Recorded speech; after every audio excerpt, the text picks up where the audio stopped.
Estou falando com vocês aqui nesta quinta-feira, são 20 para as 4 horas aqui em Porto Alegre. Tempo bom em Porto Alegre, sol bonito, clima temperado. Eu desejo um bom dia aí para quem estiver me vendo de manhã, boa tarde para quem me vê de tarde e uma boa noite para a maioria que, pelos dados que eu tenho levantado aí, vai no YouTube de noite mesmo. Nesta época do ano, hoje é dia 19 de dezembro, nesta época do ano ocorrem balanços aí, nós que somos de jornalismo, principalmente eu que trabalho com jornalismo político, jornalismo econômico, sou chamado toda hora para ouvir um balanço do que foi esse ano e uma projeção para o ano que vem. E tenho escutado muita gente, ouvido muita gente. Agora há pouco, inclusive, eu estava revendo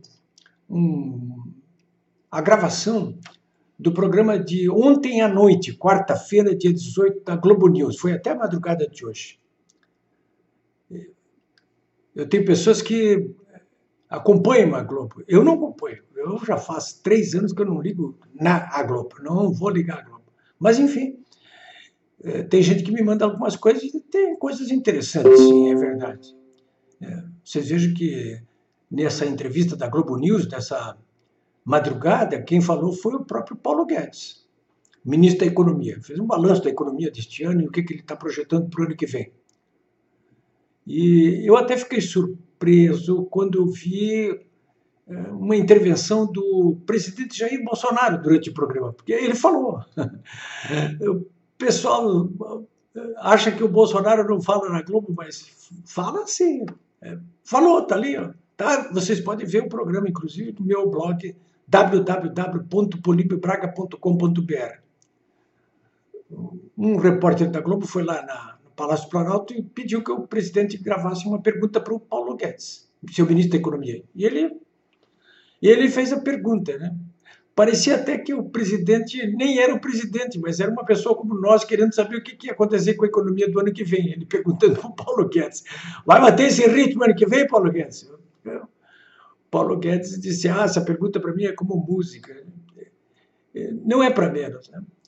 Nós estamos agora chegando ao final do primeiro ano do governo Bolsonaro, né? Contrariando as expectativas da oposição lulopetista e até de gente da direita fisiológica, que achava que o Bolsonaro não iria durar um ano no governo. Mas estamos chegando ao final do primeiro ano do governo.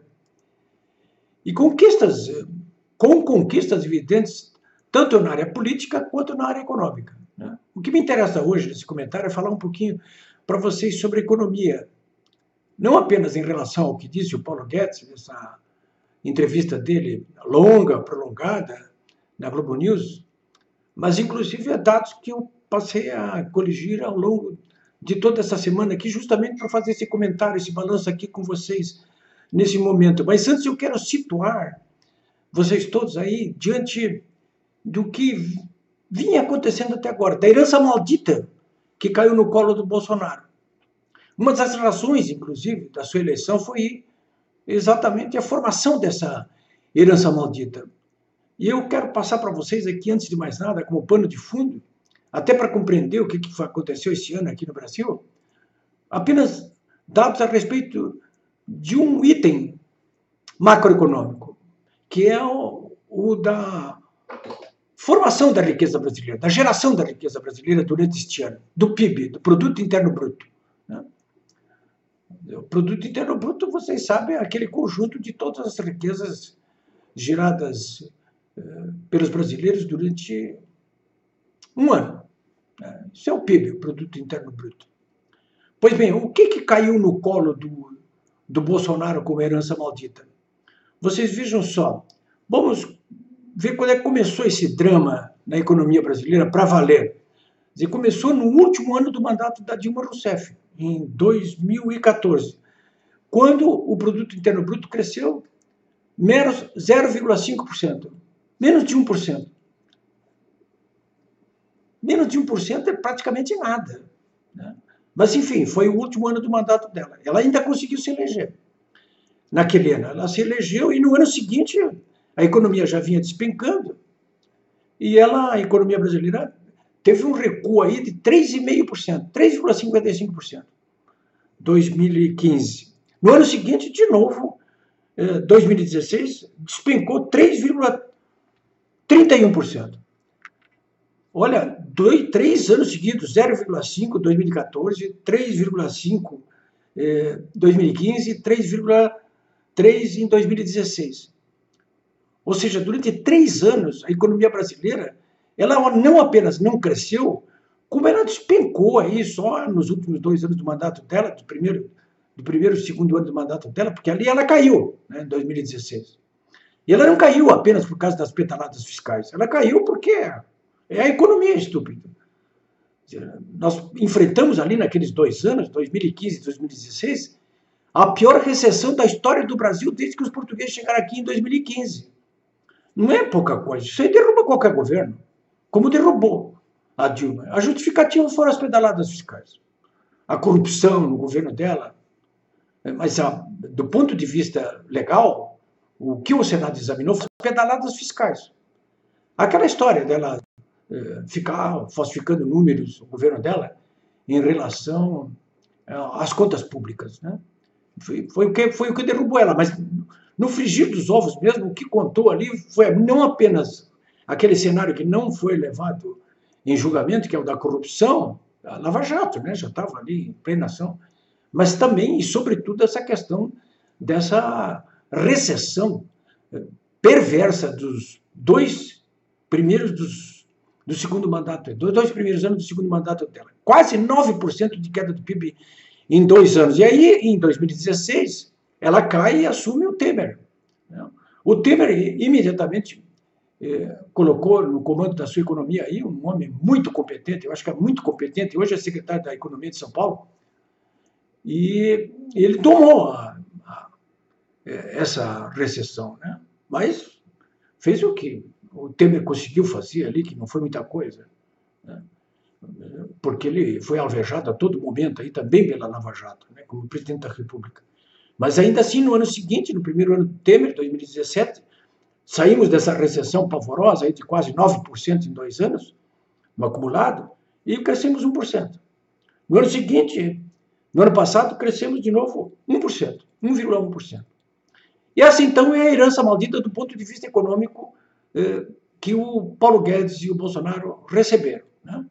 Claro que quando nós estamos falando aí num produto interno bruto que sofre uma recessão brutal como essa em 2015 e 2016 de quase 10%, nós estamos dizendo aí que, claro, o desemprego foi lá para 12% da população economicamente ativa, a inflação foi para 2 dígitos e tal, com vetor de mais alta ainda, quer dizer, você não paralisa uma economia, a PIB, sem que, claro, sem que haja um desemprego em massa, sem que a inflação dispare.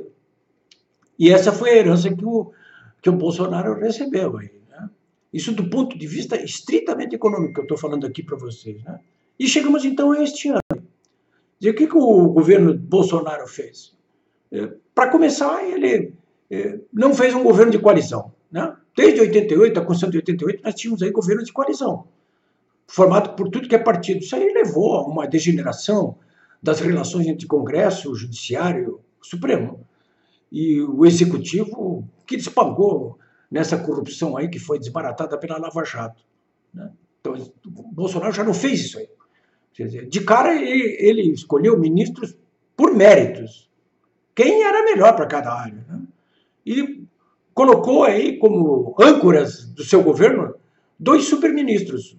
O ministro da Justiça e da Segurança Pública, o Supermoro, o superministério, então, não é isso?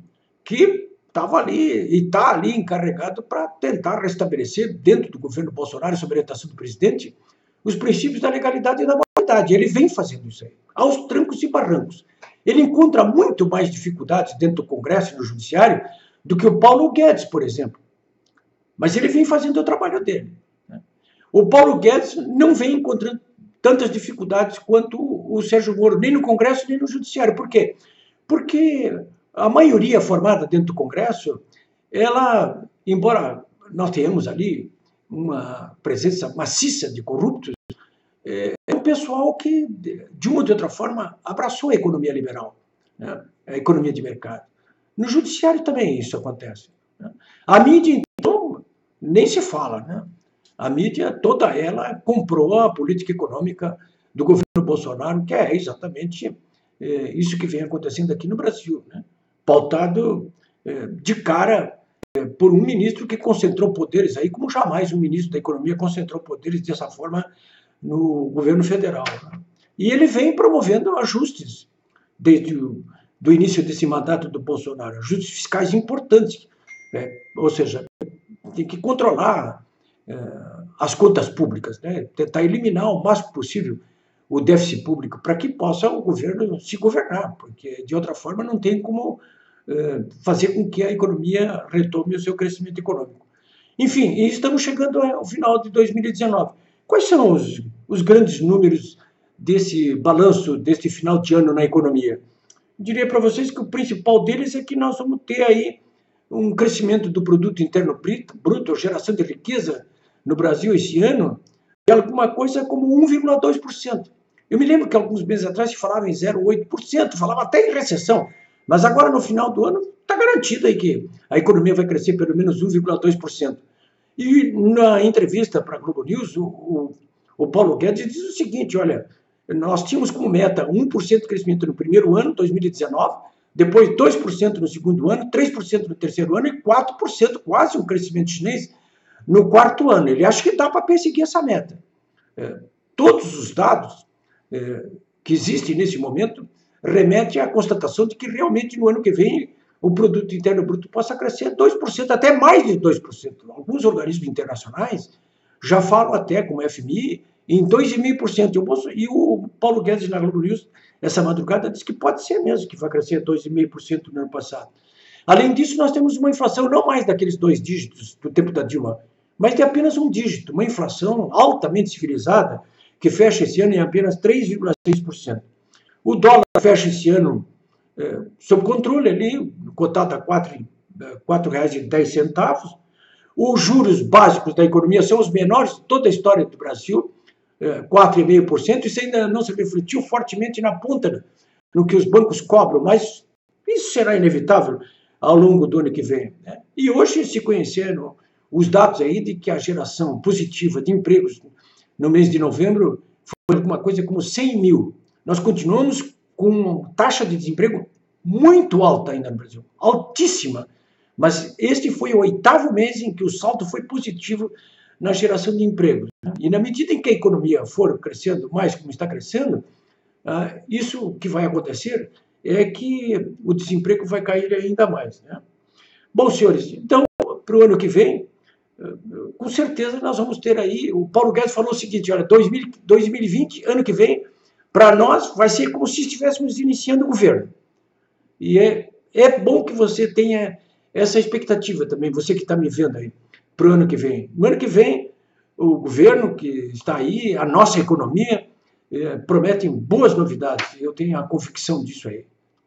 É isso aí. Esse é o balanço que eu queria fazer para vocês. É um balanço otimista a respeito do que vem acontecendo na economia brasileira.